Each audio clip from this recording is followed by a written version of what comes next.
La voix s'est éteinte. Langoureuse, mielleuse, doucereuse.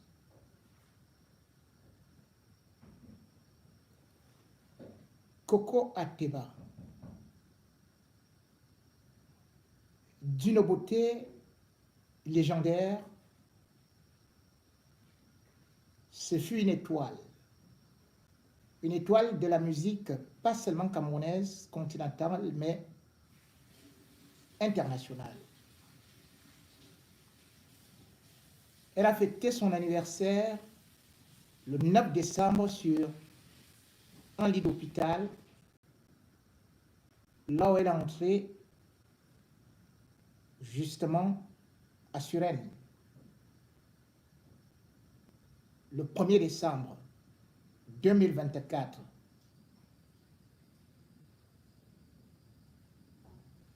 Juste après son anniversaire, son état s'est dégradé.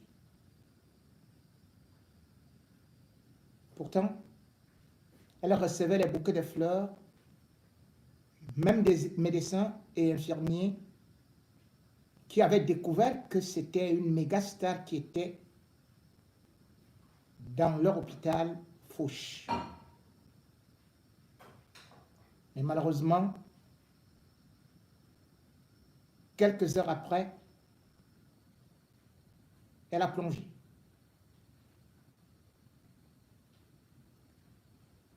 Elle a beaucoup souffert. Malgré la morphine, elle se battait avec des douleurs incroyables. Puis, finalement, elle a rendu l'âme à 10h15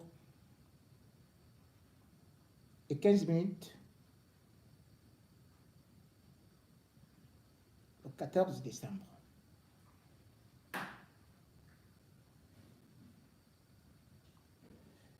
C'est une douleur,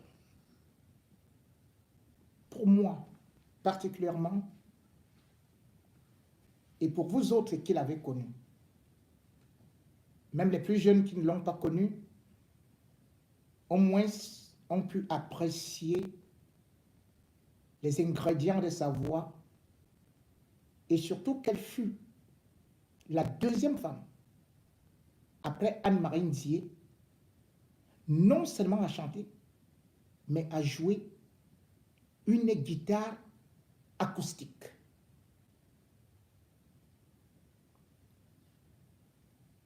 Coco Ateba a été diagnostiqué d'un poumon, d'un cancer du poumon, il y a de cela 2 ans.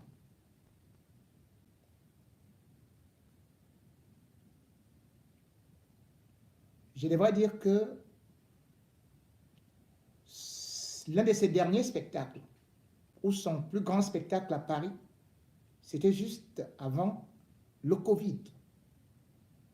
Et j'étais le présentateur de ce spectacle où elle se produisait avec Manu Dibango.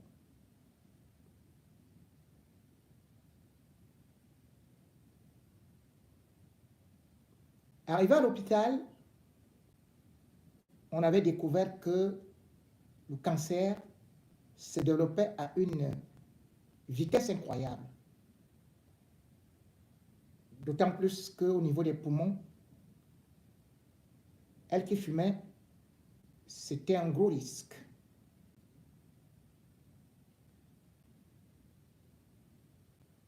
Néanmoins, elle a suivi tout le protocole.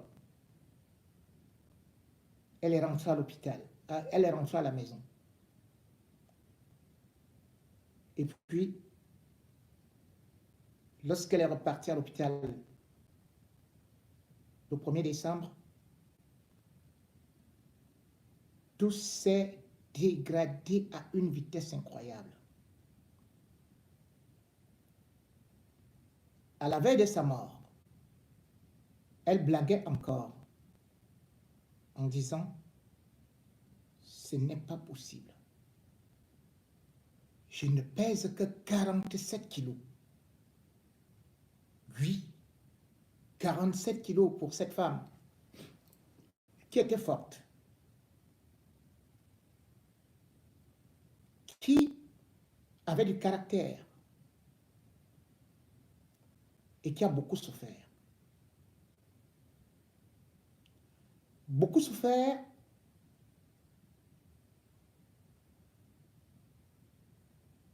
au Cameroun et obligé d'aller en exil.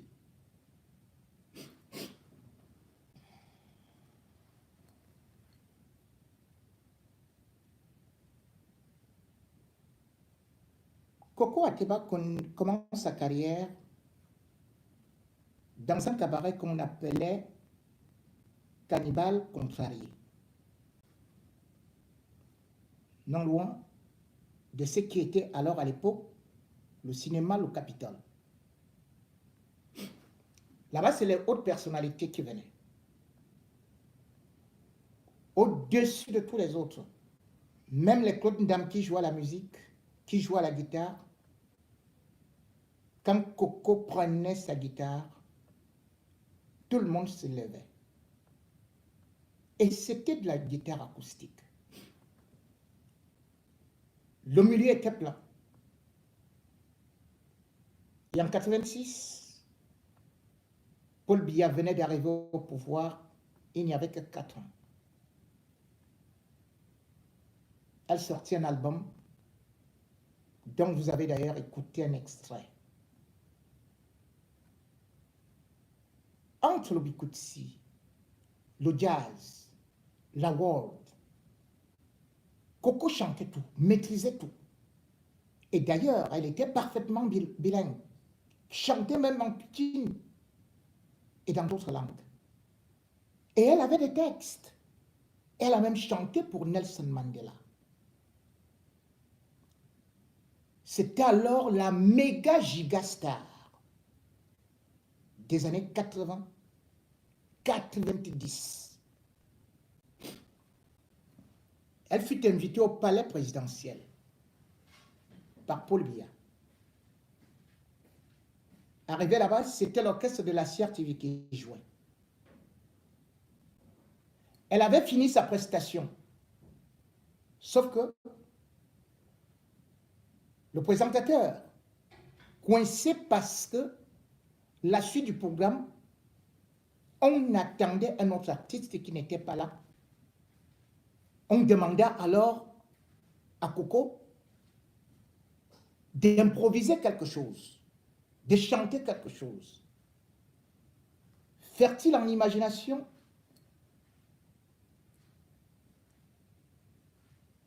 elle avait eu à se souvenir d'une de ses maquettes qu'elle voulait faire à Temung. L'orchestre l'accompagnait. Et là, c'était l'histoire d'une femme qui était infertile.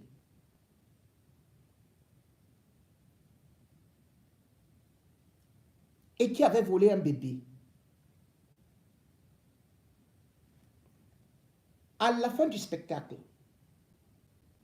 Paul Biya qui assistait avec Jeanne, Irène, rentrèrent à la maison. Ou plutôt, dans leurs appartements. Le lendemain, Coco Ateba fut arrêté par ce qui est devenu aujourd'hui la DGRE. elle fut traînée à la BMM. La BMM se trouvait là où est actuellement la prison principale. C'était la prison des hommes politiques.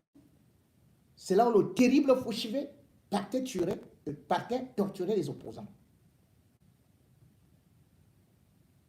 Elle n'avait accès à rien, même pas de visite.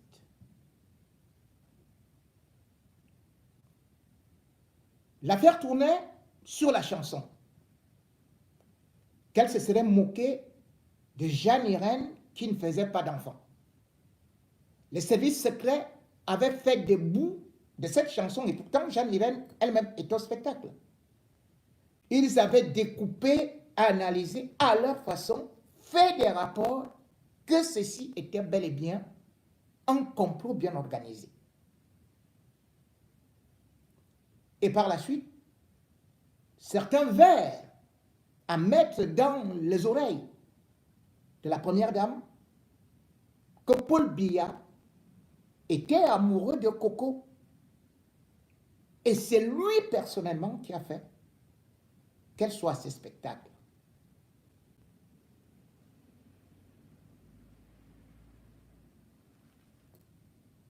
Un mois, Coco n'avait pas de visite. Et finalement, l'affaire avait commencé à faire du bruit. C'est donc à partir de cet instant que Maître Akeri Mouna et son frère Bernard Mouna se constituèrent comme avocats pour défendre la cause de Coco. Ils arrivèrent à la BMM. Elle avait terriblement maigri. On lui donnait à peine un petit repas, parfois tous les 2 jours, voire 3. Et c'est eux qui se mirent à apporter ces repas. L'affaire ne pouvait aller nulle part, puisqu'il n'y avait aucun élément contre elle. Mais on voulait tout simplement la torturer. Au bout de 2, 3 mois, elle fut libérée et contrainte à l'exil. Elle quitta donc le Cameroun. Elle s'installa même à Londres. Là-bas, elle fut d'ailleurs recrutée pour parfois traduire certains journaux français en anglais.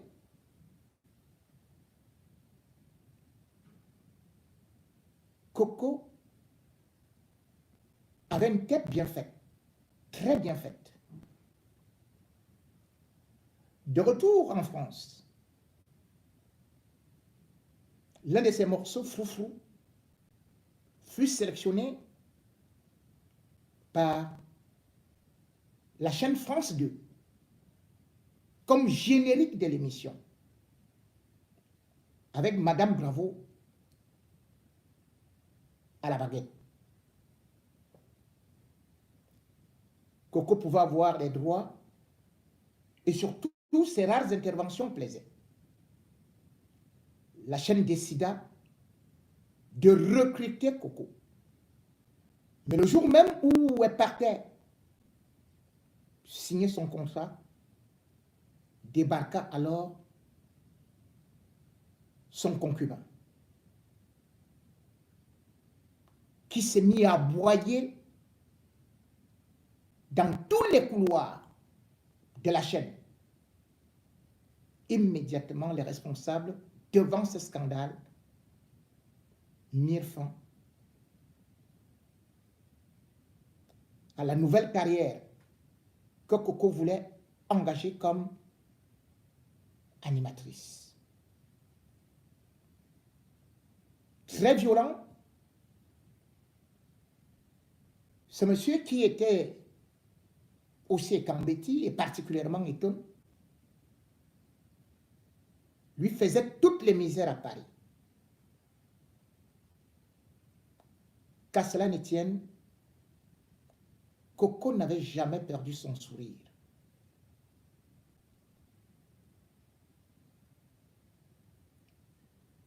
Femme forte, elle avait perdu ce compagnon qui est mort de suite de maladie. Elle avait déjà perdu son père et sa mère. Une véritable orpheline.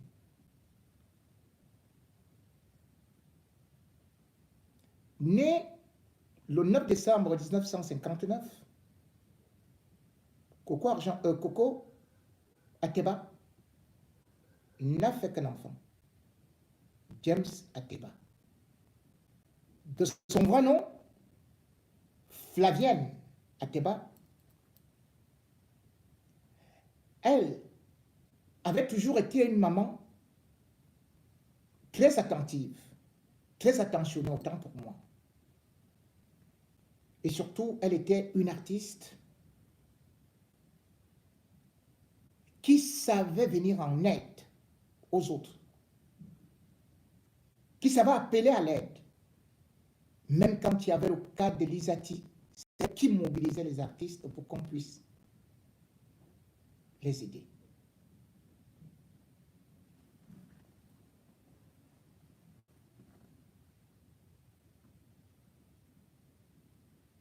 Coco, à Nanterre, où elle habitait, était casanière.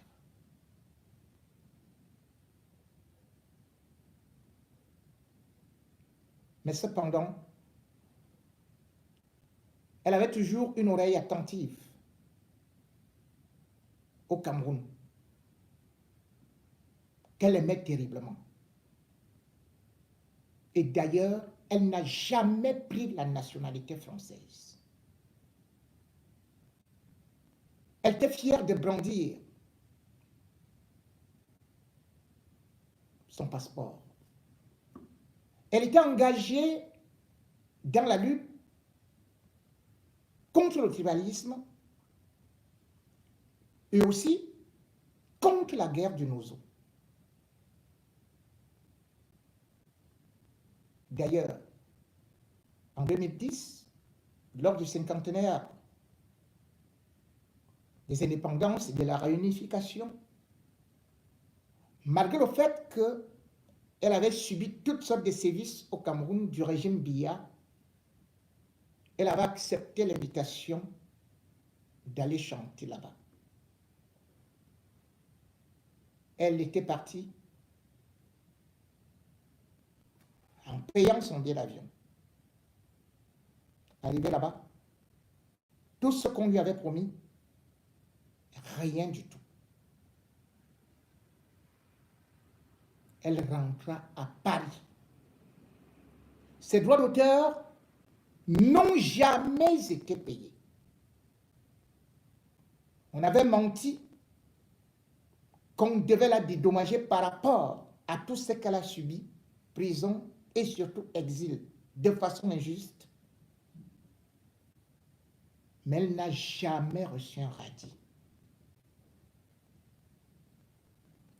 Et voilà que Coco meurt à Paris.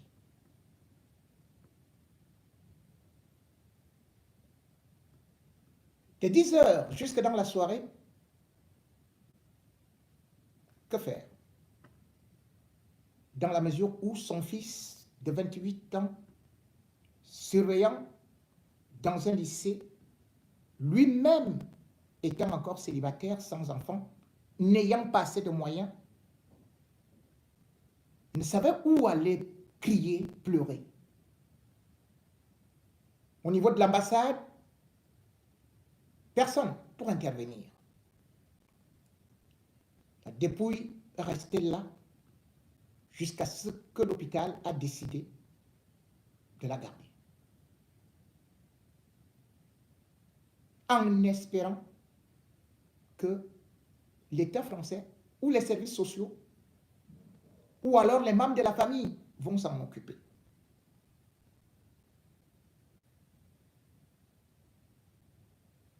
Les services sociaux ont été contactés. Mais pour une mort de vendredi, pas moyen d'agir. On a renvoyé le petit auprès de la commune de l'hôpital ou sa commune de résidence. Mais là aussi, tout était fermé.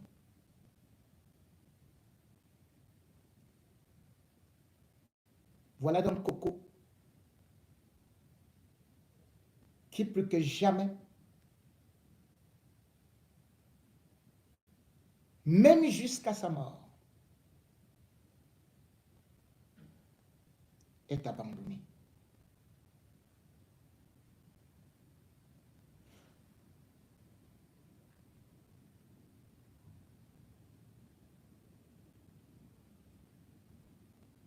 Au moment où Coco est abandonné,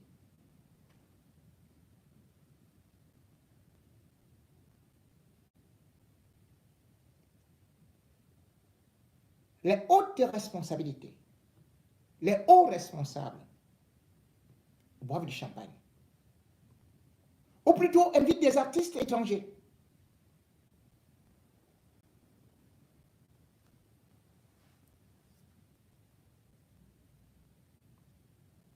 Il n'y a pas de frais. Il n'y a pas d'argent. Ou pour l'instant, personne ne veut agir depuis qu'on appelle les élites de Zouétélé, les élites du Sud, d'où Coco est originaire. Elle est née dans le village qu'on appelle Bangok. À Zouétélé, vous connaissez combien de ministres il y a là-bas? Vous connaissez combien de ministres il y a au Sud? Mais tout le monde se lave les mains. Et ceux qui disent qu'ils sont dans le monde de la culture, dans le monde du spectacle, qu'est-ce qu'ils font? Ils invitent les artistes étrangers, comme je le disais. Vous vous rendez compte? Oswald Baboké, directeur du cabinet civil à la présidence de la République, frère de Chantal Biya, a décidé de dépenser 1 milliard de francs CFA. Je dis 1 milliard de francs CFA pour faire venir jouer dans son cabaret une artiste franco-malienne du nom de Aya Nakamura. 1 milliard mis en jeu.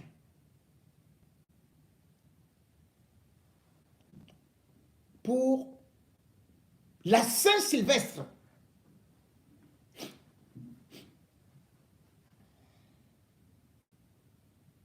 Vous vous rendez compte que voilà une artiste qui avait été payée par l'État français, lui, 700 000 euros, après à peu près 650 millions.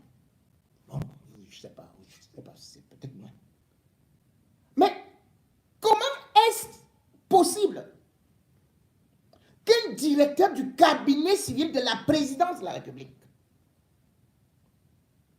décide d'investir plus d'argent que l'État français pour faire venir une artiste franco-malienne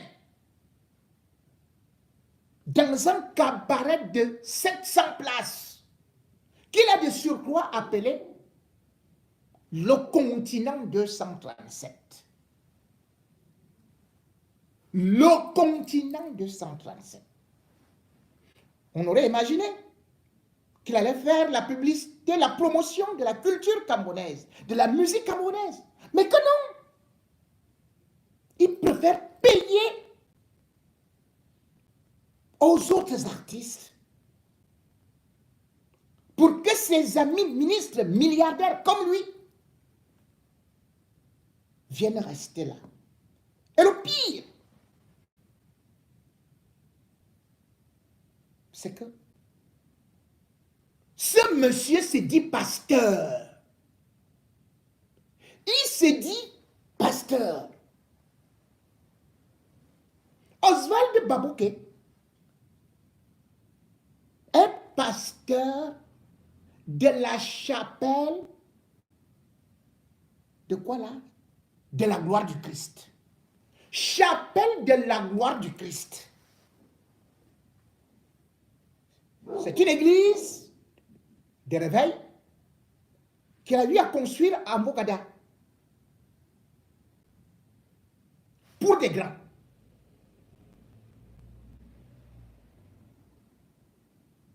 Et là-bas,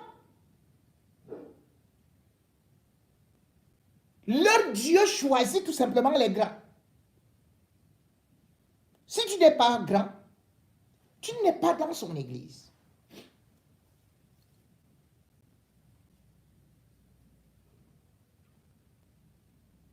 Comment on peut nous dire que voilà quelqu'un qui parle des affaires de Dieu?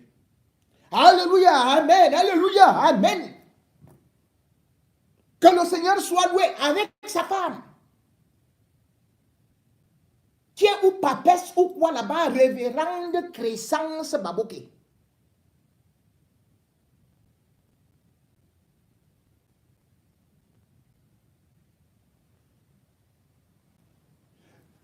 Vous prêchez dans l'église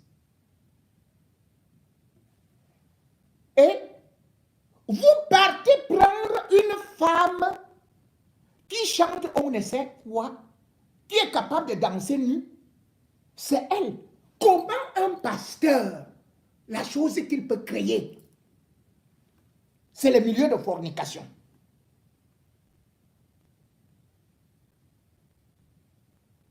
Un pasteur,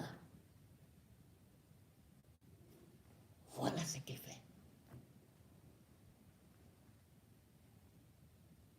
L'endroit où il a construit ce cabaret de 700 places à Bastos, il a acheté le terrain à 1 milliard de francs CFA. 1 milliard de francs CFA. Dites-moi, il a pris cet argent où?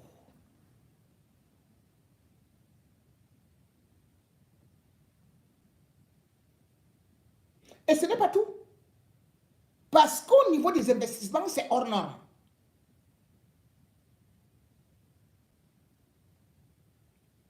Mais ce qui est extraordinaire dans tout ça, c'est que c'est l'homme d'affaires de Chantal Biya.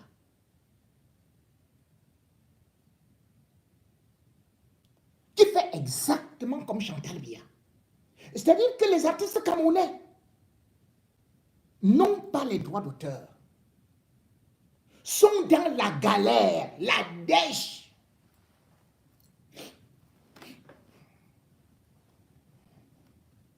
Mais on préfère aller donner de l'argent aux artistes étrangers. On les lance. Vous vous souvenez, pour les 49 ans de Chantal Biya,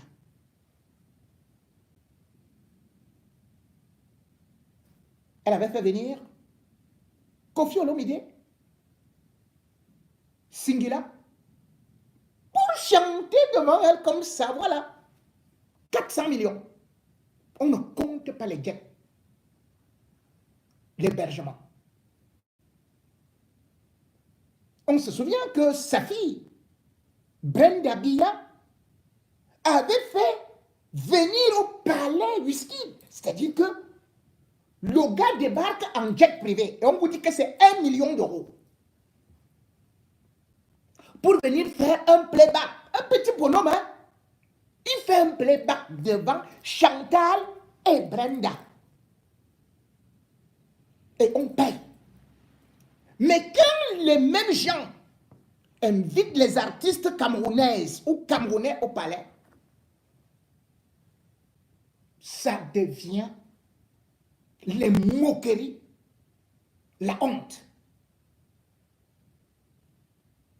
Vous allez voir que quand Aya Nakamura va arriver, tout le gouvernement sera à genoux devant elle. Chantal Biya elle-même ira farouter. Elle va quitter du Cameroun pour aller construire même des immeubles. Mais imaginez quand les mêmes artistes sont invités au Cameroun. Voilà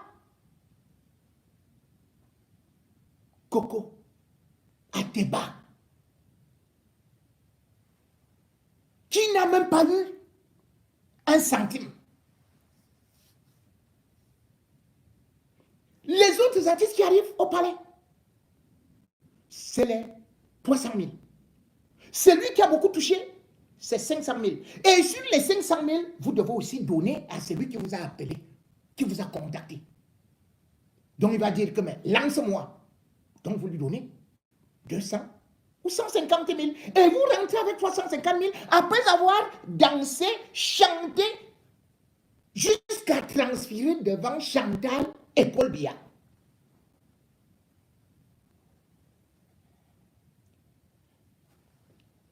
Coco Atepa n'est pas la seule. Vous avez pu constater ceux qui ont encore un âge, qui ont déjà vécu. Vous saviez, au Cameroun, on avait des bombes au sein de la musique. Elles étaient comme Betty. Une s'appelait Betty Betty.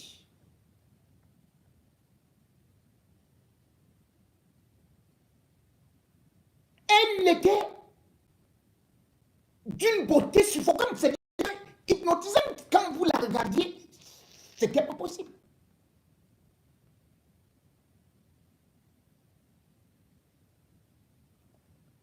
Vous savez comment elle est morte? En 89.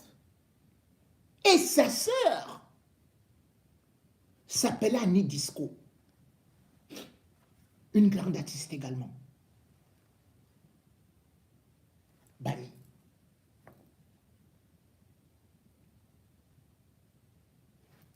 Une autre s'appelait Chantal Stone Alima.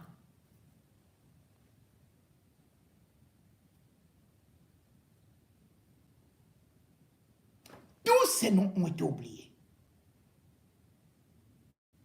Parce qu'on a fabriqué des histoires sur chacune de ces artistes. Vous avez d'ailleurs vu, et peut-être vous ne le savez pas, que même la petite Coco Argentine était partie chanter au palais. Chantal Biya a demandé qu'on arrache le micro de ses mains. On a commencé à raconter que, bon, elle aurait dû en sortir avec elle, on l'aurait regardé elle, elle aurait fait ceci et cela. Humilié.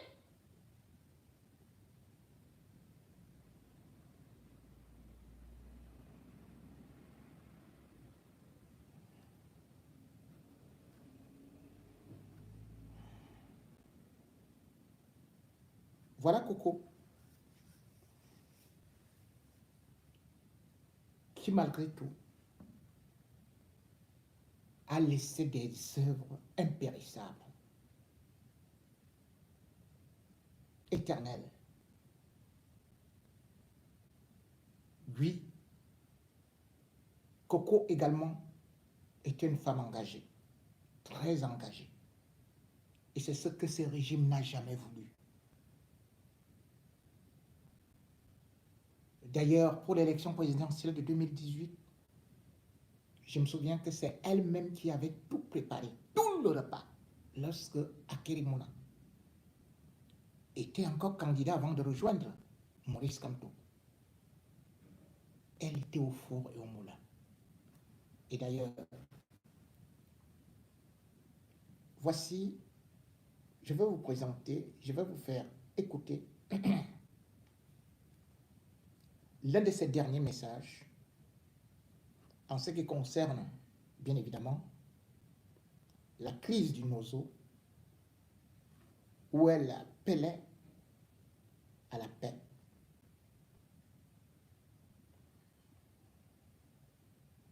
À l'unité.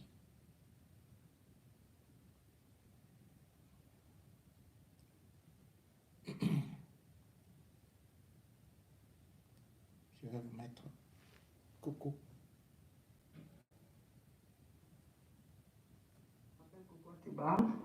Je suis née à Zoétélé, je suis camerounaise, je suis chanteuse, auteure, compositeur, et bien que j'habite depuis longtemps, presque 30 ans en Europe, en France, je me sens concernée par ce qui se passe dans mon pays, le Cameroun, et je voudrais vous montrer que je suis restée camerounaise et totalement fière de ce passeport.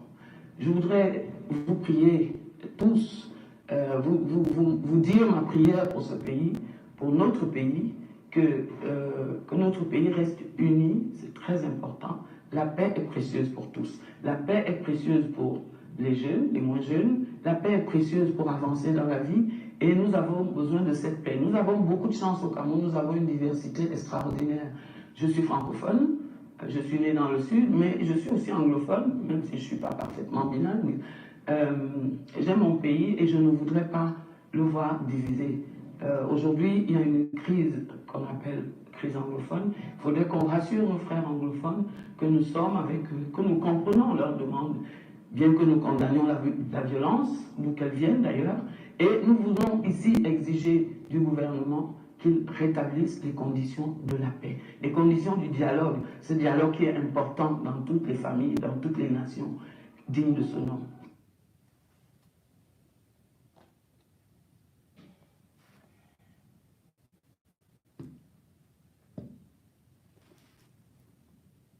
Elle aura travaillé. Elle aura été une figure importante, même si on ne l'a pas reconnue, dans son propre pays. Coco, mon ami, va. Et j'espère que des cœurs généreux apporteront un secours à son fils James, que je tenterai de contacter pour qu'il mette quelque chose en place pour que les bienfaiteurs puissent cotiser, ne serait-ce que pour que le corps aille se reposer dans son village qui lui a été si longtemps refusé.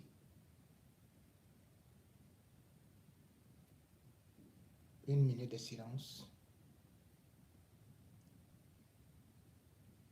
pour Flavienne Ateba, alias Coco Ateba.